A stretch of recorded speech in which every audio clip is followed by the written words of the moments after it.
Hooray, it's Monday, which can only mean one thing. It's time for us, me and you, to talk about ghosts. I mean, it's a very one-sided conversation because you can't talk back. But enough of technology mishaps. How are you all doing?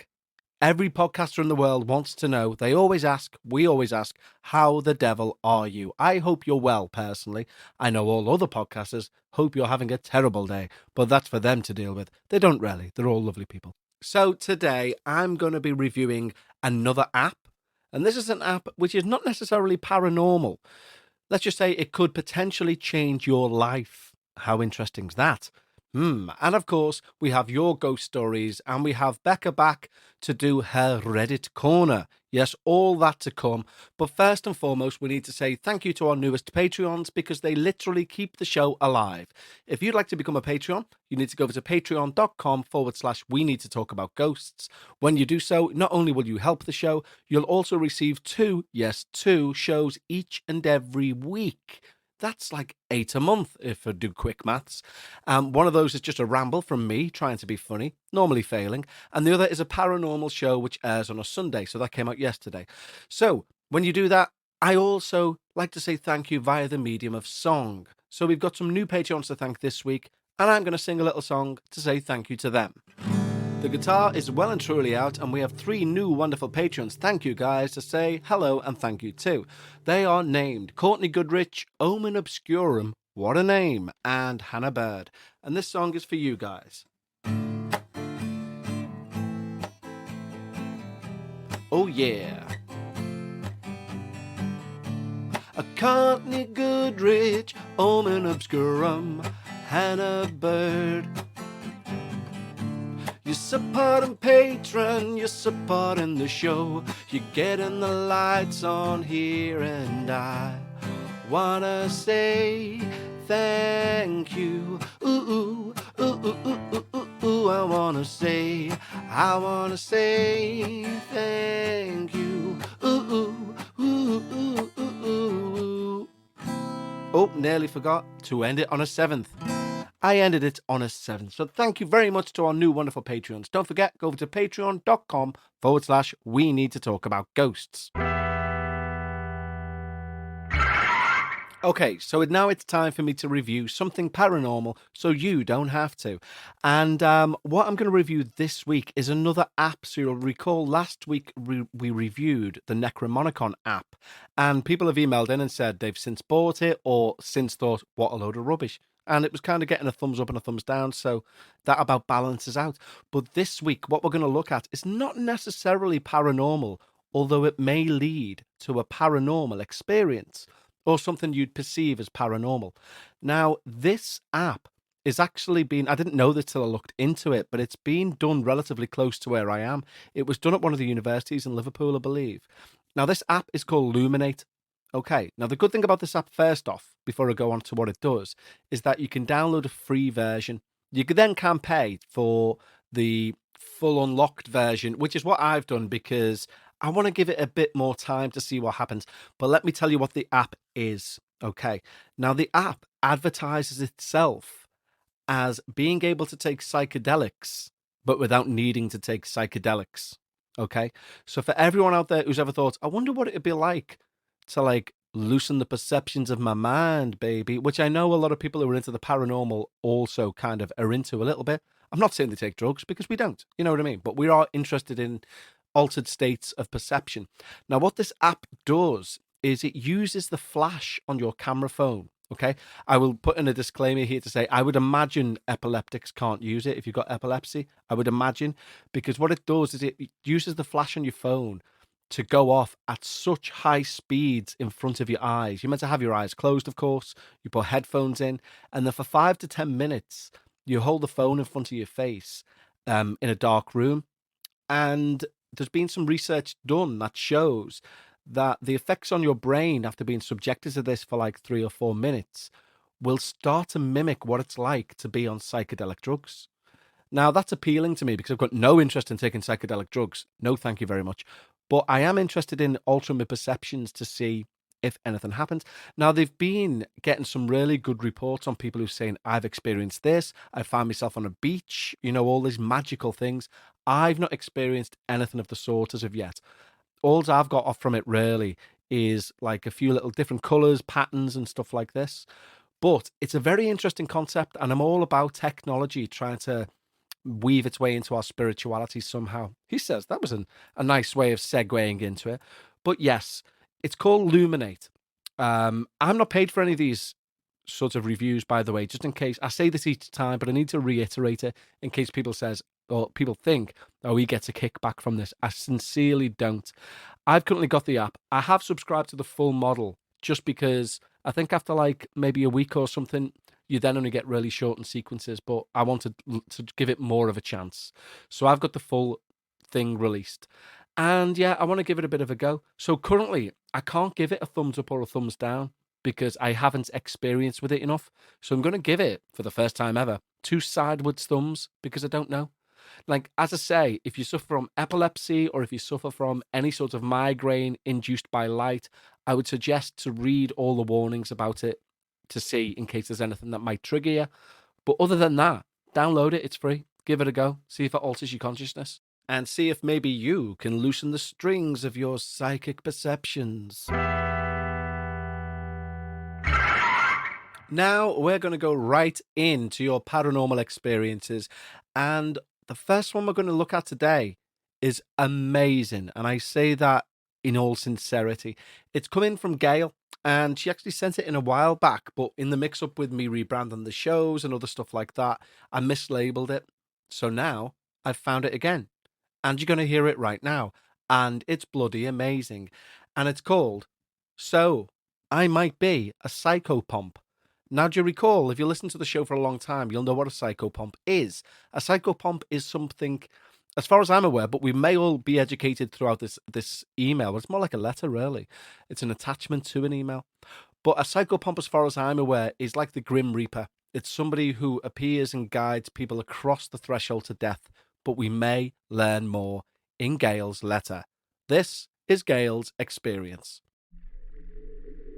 A bit of context.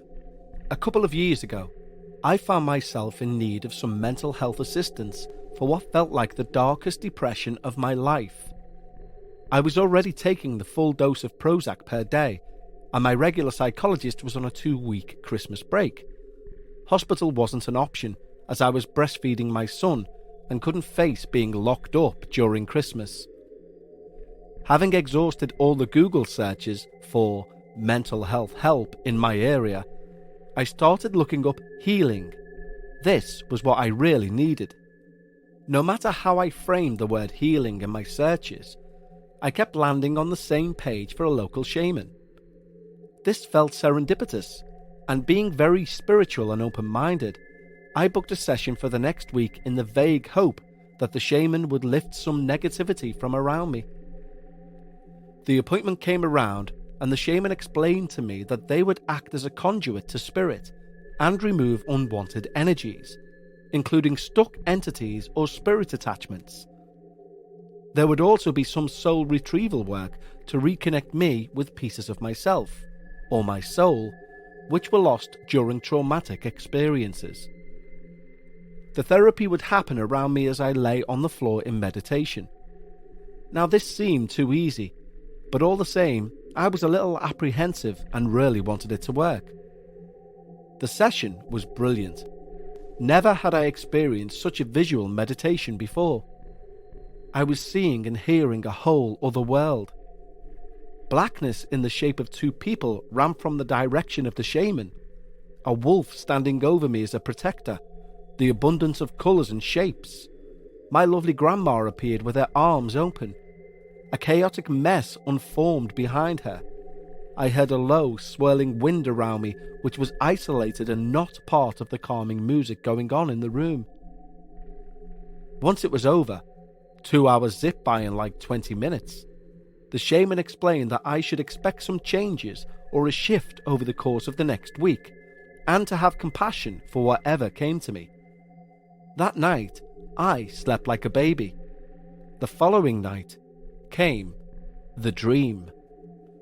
I always had colourful and eventful dreams, storylines, plots and characters all fictionalised in my head without any connection to what goes on in my daily life.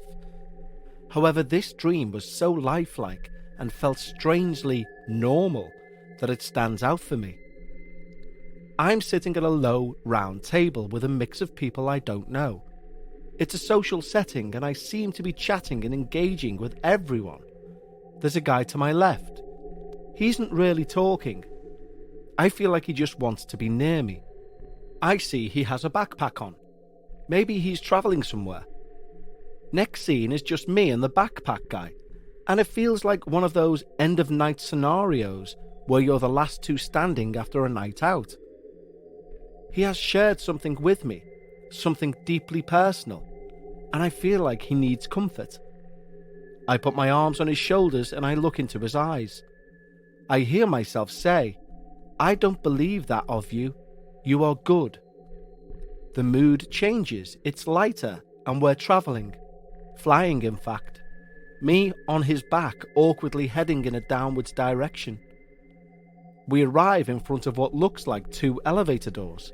One goes down and the other goes up. There's a bench in front of these doors and someone small is sitting on it, perhaps waiting for the next lift or undecided on which door they want. I look at my backpack friend and I see his face clearer. He shows me his profile and I see a mole on his cheek, and all I can think of is, beautiful boy, such a beautiful boy. There's now a wash of sadness. He needs to go. We both know he needs to go and I hug him hard. There's this overwhelming feeling of love, like an exchange of feelings, not sexual, but something powerful. I watch as he walks through one of the doors. The elevator is busy, but he finds a spot and looks back at me with a quiet smile. I wake up. It's morning and my eyes are wide open, frozen in bed, but I remain connected to the dream as if it's just happened. The beautiful boy is still with me. My mind immediately goes to a train track, the one only meters from home, and I know he's real. I know his sadness and despair forced him to take his own life there. Fast forward a few more sessions with my shaman, and I look and feel completely transformed. People notice the change and are surprised when I tell them I see a shaman. It can be a little too woo-woo for some people. I choose not to share the story of my dream with anyone other than my husband until one day a neighbour visits, and she and I are talking about alternative health. She regularly sees a kinesiologist and raves about the benefits. Feeling really comfortable with her, I share my full experience with the shaman, including the dream. When I'm done telling her the dream story, I hear a nervous giggle coming from her. She looks me dead in the eye and says, "Your dream is about my friend." It turns out she lost a dear male friend many years before to suicide on the same train track. To say this sort of blows my mind is an understatement, but when I see a picture of him, side on, with the mole on his cheek, I'm floored. What does this even mean? This cannot be coincidence, and my next session with a shaman is an in-depth discussion about the work of a psychopomp. A psychopomp is a person or spirit who, along with other work, connects with stuck souls who are trapped in the earthly realm. Souls of the dead can be trapped out of fear, guilt, remorse, unfinished business, confusion, or simple refusal to move on. They may wander around where they once lived, died, or somewhere they feel alive. They cause hauntings. They attach themselves to people and unintentionally cause the person to feel depressed or to act out of their normal behaviour.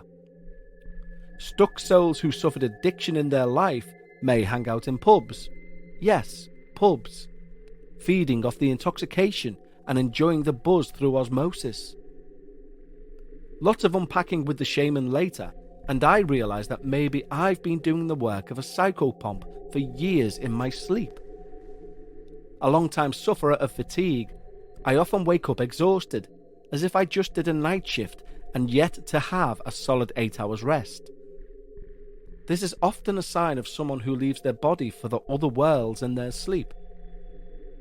I recall many dreams where I'm fighting demons and spirits and asking them to leave wherever my dream is set. It could be a family home, for example. Sometimes I feel accomplished, and other times the entity has more force than me and I wake up shaken.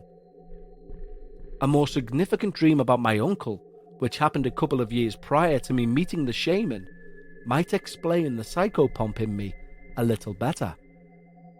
I wasn't particularly close to my uncle, my dad's brother. Not that I didn't like him, we just weren't a close-knit family. I always wished we had been. He appears in my dream, quietly sitting in a chair. I'm standing in front of him. I feel like we aren't physically talking, but there is some sort of communication.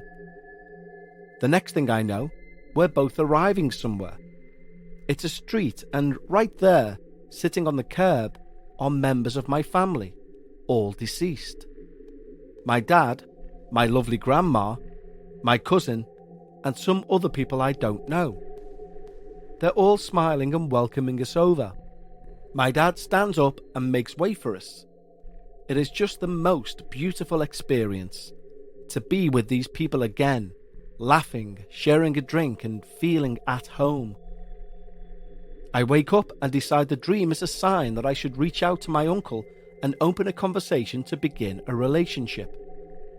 I open Facebook and go to his daughter's profile, thinking I will message her and get his email or phone number. Her last post is a picture of my uncle and a sad announcement that he passed away in his sleep that night.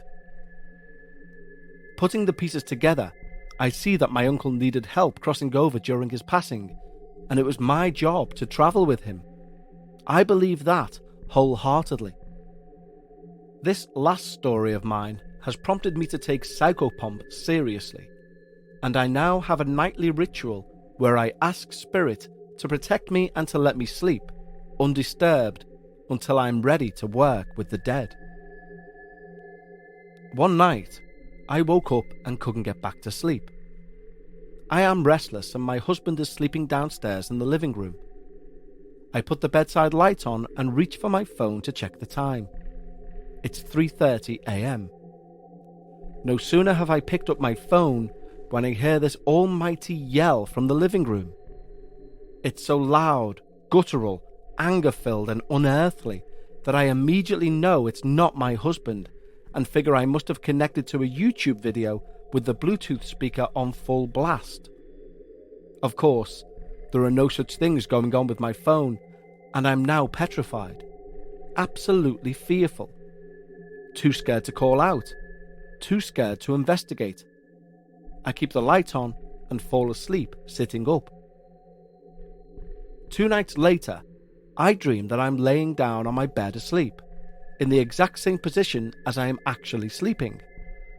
A man is leaning over me, very close, but his face is distorted, and although unidentifiable, I know he is old. He is spitting with anger, yelling at my face incoherently. I wake up with a scream and slam the light on. Of course, he isn't there and it takes a while to get back to sleep.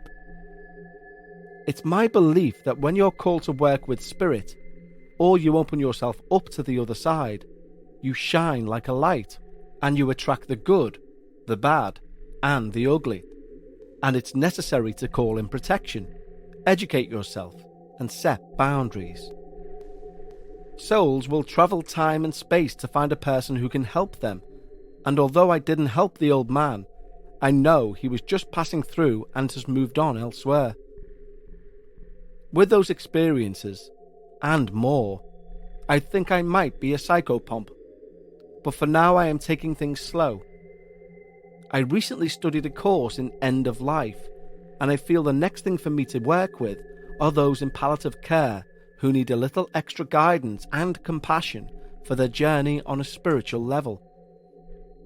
COVID has certainly slowed my progress in becoming a volunteer spiritual caregiver, but I see it as a time to do some real work on myself before going into other people's sacred space. I hope there are some nuggets of interest in my experiences.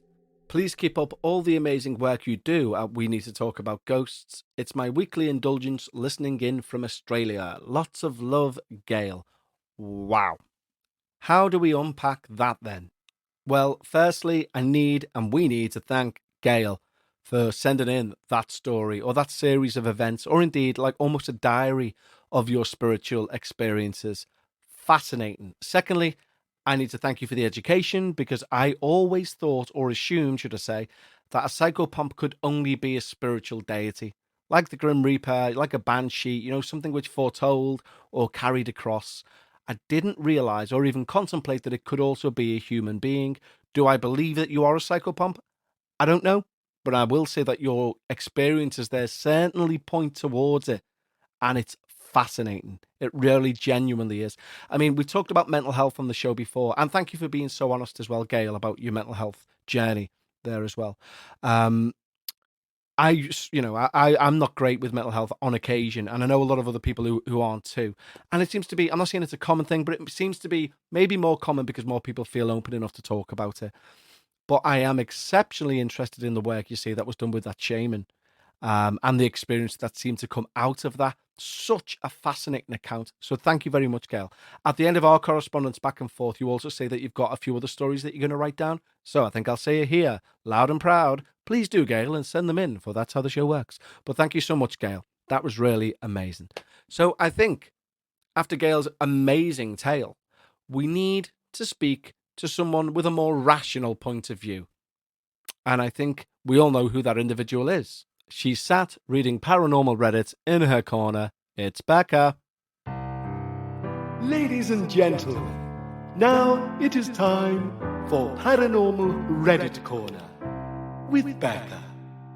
And it's rapidly becoming everybody's favourite part of the show, including mine. It is indeed that little jingle which tells us Becca's in the room. Hello, Becca. Welcome to Reddit Corner with Becca.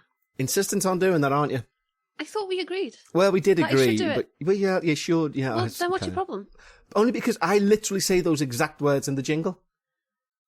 Right, but we've been through this. That's you welcoming people to my corner, whereas I need to welcome people to my corner. Okay. And you agreed last time, so why are you now going back on it? I don't know. Okay. Well, you know what? Maybe I'll replace my voice with your voice over the piano. How does that sound? I feel like you're thinking too much into it. I am, yeah. I say like 4 words, just accept it and move on. Fair play. Okay, so it is Reddit Corner. I found, as we all know, I don't read any of these. I find the first sentence. If it says spookiness, I go great. Mm-hmm. If it ends with never again or similar, great. All the stuff in the middle, we find out with Becca. And I can tell here the extent of your research, because this is titled, Has This Ever Happened to Anyone Else? And in brackets, it says, Ghost Story.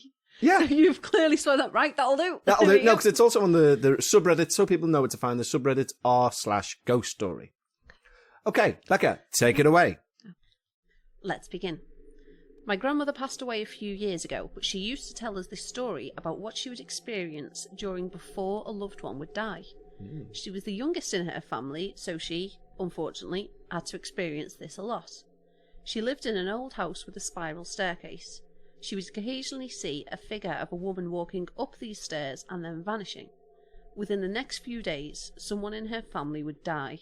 So, pause there. So she's like a banshee, this thing she's seen. So like a portent of death. A psychopomp, if you will. Yes, well, we don't know if she's a psychopomp because she's not necessarily leading the person. The person isn't necessarily in the house. It's just part of this lady's family. I love how your occult knowledge has gone through the roof since knowing me, even though you don't believe in any of it. I taught you what a psychopomp was. Well, let's move on quickly before that becomes fact. It's fact. Within the next few days, someone in her family would die. This would happen pretty much every time without fail and caused her fear every time she saw it. This would also happen to my mum too, but in a different location. She would have a vivid dream about the person, and then the next day she would get a call that they died. The most vivid one was when her uncle died. He appeared to her in a dream in his underwear and was running around the room. The next day... Stop laughing. What's not funny about that? The next day, my mum received a call from my grandmother saying that her uncle died in the shower the day before. Not in his underwear, then? Unless he was cleaning them in the shower. Has this happened to anyone else's family? Okay, well, it's an interesting one because I do like the idea of or harbingers of death sort of thing. Well, that's not the right word, but you know what I mean. Yeah, I I suppose it is. Yeah, harbinger. Yeah. Yeah, so like something which foretells death, Like in Harry Potter, it's a grim. as in like Grim Reaper. No, it's like I think called a grim. So they believe that this big black dog is a grim, and if you saw the black dog, someone was going to die. Well, that's quite. Or sometimes it was the person who saw the dog would die. Well, that's a bit ripped out of Old English folklore because that's a thing. Black dog, symbolising death. Yeah, okay. I don't think it's ripped out. I think it might have just been used. No, yeah, I'm not trying to disparage J.K. Rowling. She does that herself quite well. But I do like the idea of this forewarner of death. Interesting question, Becca. Because your family is Scottish mainly, isn't it? You know, Yes. your lineage is Scottish. Yes. Like you are the relative, as we've established, of Jerry Rafferty of Baker Street, aren't we? He's your nan's cousin. Yes. So there is a Scottish lineage there, which is Celt, and mine's Irish, as we know. So technically, I think I've got a banshee, or we should have a family banshee, because the three names attached to my family is Coleman, Eustace, obviously, and O'Neill's. They're the three Irish families which are part of our family.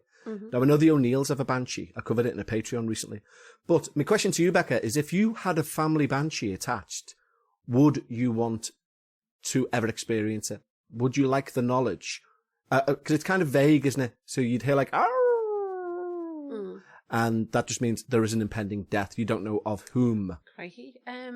Yeah, no, that sounds very upsetting. The thing, so with this woman going up the stairs, though, Yeah. what I would question is, why is this like ghostly woman going out her way to let the grandmother know? Like, why is she choosing her to let them know every time? Why is she not going to anyone else? And like, it just sounds like there's too many things at play. If someone's dying, then this woman is both. So if she's not your psychopomp, Yeah. if she, you know, kind of why is she involved and why is she going out her way, spending valuable time? Yeah. You know, alerting the grandmothers. Yeah, I also think it's kind of, like I was saying, but anyway, getting back, answer the question. Well, Would you want to know?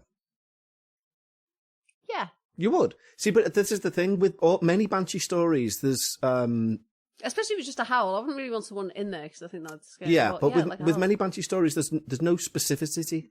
Specificity? Is that right? Specificity. Specificity? There's nothing specific about what they say, is there? It's not like they go, Fred, Tuesday. So you can go, fucking hell, I haven't spoken to Fred in ages. I best get him on the phone and like make amends. They just go, anyone you know, anytime soon. Yeah, and I mean, like family.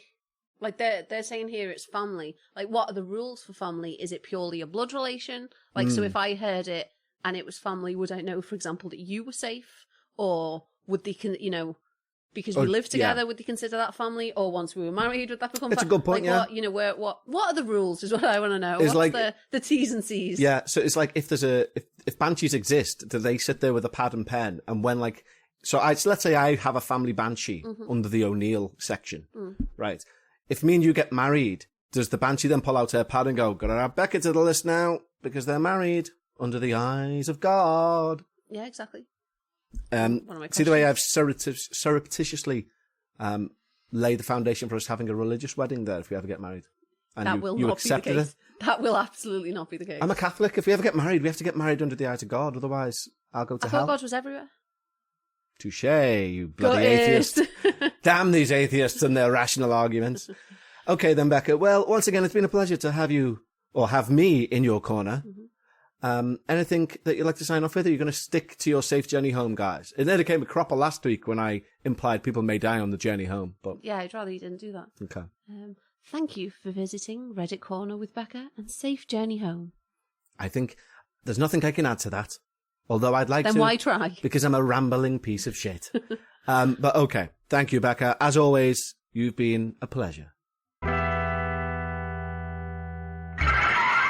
Now, before I go, I just wanted to say something there. You may wonder why I didn't reference the previous story from Gail in that conversation with Becca about the Psychopomp. Do you want to know something mad? It's never really happened to me on podcasts, but I hear the podcasting godfather Jim Harold say it all the time when he goes, this is my Jim Harold impression now. Well, you know, sometimes you get the calls coming in and the show kind of writes itself. And I've thought, does it, Jim, or do you put them all together? on my life. I recorded that Reddit Corner with Becca about a week ago, and I forgot what the content was. I'm being genuinely serious, because we just have a talk and a laugh, and I record it, and then I sew all the show together. But that was the last one. We need to do some more this week. So that's the last one I've had on file there. Like, oh, that's a Reddit Corner with Becca. I need to add that into the show. And it was about a Psychopomp. Genuinely, on my life, I read out in today's show Gail's email live. Like, within the last hour, I've done that. Then I've just went to that file and dragged it in Becca's Reddit Corner and forgot it was about a Psychopomp. So there you go. Jim Harrell speaks the truth. Spooky coincidence. Huh. What does he call it? It's a head scratcher. Good Jim Harrell impression, Kevin. Thanks, Kev. Okay, guys, that wraps everything up for today. I'll be back with you next Monday for another Monday montage of the paranormal and mysterious. And if you like what you hear, you can go and sign up to our Patreon, where you get 2 extra shows each and every week. Go to patreon.com/we need to talk about ghosts. In the meantime and in between time, as Jeremy Springer did say back in the 90s, take care of yourselves and each other. Tatty bye.